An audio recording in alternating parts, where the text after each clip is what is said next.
Terkait kasus pengeroyokan yang terjadi di SMKN 2 Payakumbuh, di mana satu siswanya tewas dan 5 pelaku pengeroyokan yang merupakan adik kelas korban dan sudah diamankan di Mapolres Payakumbuh, Sumatera Barat. Untuk langkah selanjutnya, pihak sekolah masih menunggu hasil dari penyelidikan pihak kepolisian yang saat ini masih berjalan. Suasana duka masih menyelimuti SMKN 2 Payakumbuh, Sumatera Barat. Para siswa seluruhnya dipulangkan lebih cepat dari biasanya. Tampak bendera setengah tiang dikibar di halaman sekolah, menandakan dalam keadaan berduka.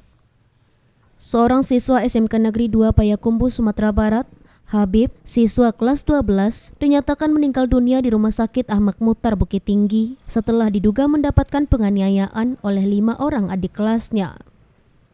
Kepala SMK Negeri 2 Payakumbuh, Dalius, menyampaikan bahwa saat ini persoalan telah ditangani oleh pihak kepolisian dan untuk langkah selanjutnya, sekolah masih menunggu hasil penyelidikan kepolisian yang saat ini tengah berjalan.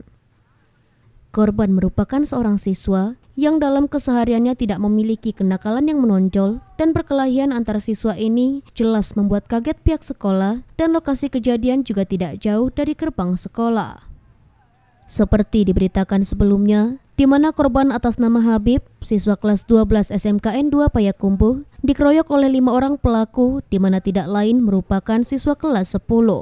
Pengeroyokan ini terjadi karena motif dendam. Hingga kini pihak pelaku masih menjalani pemeriksaan secara intensif di Mapolres Payakumbuh untuk proses hukum lebih lanjut.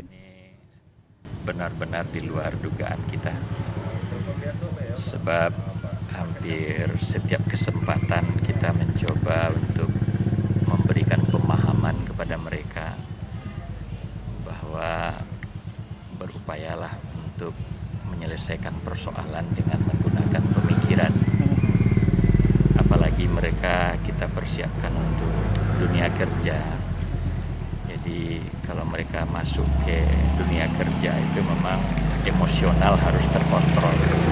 Mudah-mudahan ini merupakan kejadian pertama dan terakhir lah untuk SMK Negeri 2 Payakumbuh. Ya kalau Habib Fahri biasalah seperti siswa yang lainnya, tidak menonjol kenakalan, tidak. Ya, mereka belajar seperti biasa dengan kawan-kawannya. Jadi artinya ya ini sesuatu yang di luar dugaan lah begitu ya. Nah, sesuatu yang buat kami berat buat semua kawan-kawan yang di sekolah dan buat teman-temannya yang lain juga, ini sesuatu yang berat sekali. Dari Payakumbuh, Sumatera Barat, Agung Sulistyo, iNews melaporkan.